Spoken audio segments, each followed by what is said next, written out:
सुनिए, मैं गई थी लखनऊ से आ रही थी और रात को करीब 9:30 बज गया था।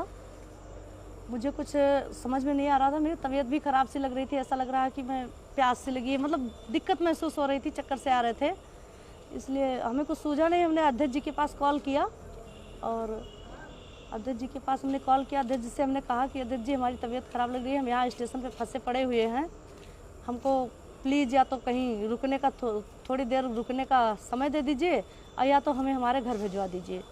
तो अध्यक्ष जी बहुत व्यस्त थे, बोले कि अभी थोड़ी देर रुको, 10 मिनट के बाद मैं आता हूँ। मैंने इंतज़ार किया, अध्यक्ष जी आए और फिर उन्होंने रिसीव किया और उन्हें फिर उनका कोई अर्जेंट कॉल आ गया, तो बोले कि अभी मैं कहीं जा रहा हूँ किसी को छोड़ने और आता हूँ। फिर अध्यक्ष जी हमको लेके गए कार्यालय पे, बोले कि तुम यहाँ थोड़ी देर ठहरो और मैं अभी आता हूँ। जैसे ही मैं जा रही थी, 2-3 सीढ़ी चढ़ी, चौथे सीढ़ी जैसे क्रॉस की, हमें ऐसा लगा कि मेरा हिल वाली सैंडल पहनी थी, मेरा पैर फिसला कि चक्कर सा आ गया। मैं ऐसे हाथ जैसे पीछे की कि सर जी पीछे खड़े थे, हमको थाम लिए और उन्होंने मुझे सहारा दिया। पैर फिसलने से अगर मेरा पैर भी टूट सकता था, मेरी और भी कहीं चोट आ सकती थी, सिर में चोट आ सकता था, बस यही बात है। और अध्यक्ष जी ने हमको कमरे तक छोड़ा और बोले आप तुम यहाँ अंदर रुको, मैं थोड़ी देर बाद अभी आता हूँ तो तुम्हें घर भिजवा देता हूँ किसी से।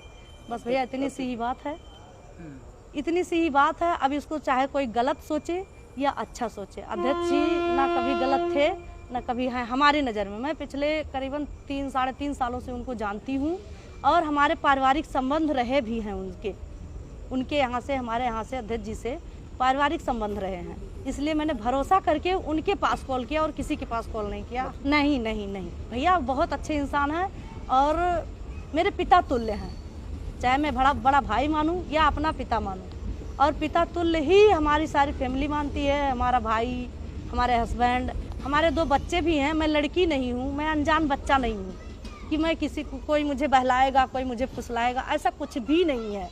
और जो सोच रहा है गलत सोच रहा है। इतने लोग अफवाह जो उड़ाए हैं मेरे खिलाफ, मैं कंप्लेन थाने में कर दी हूँ। अगर नहीं मानेंगे तो मैं मानहानि का दावा भी करूँगी, महिला आयोग जाऊँगी।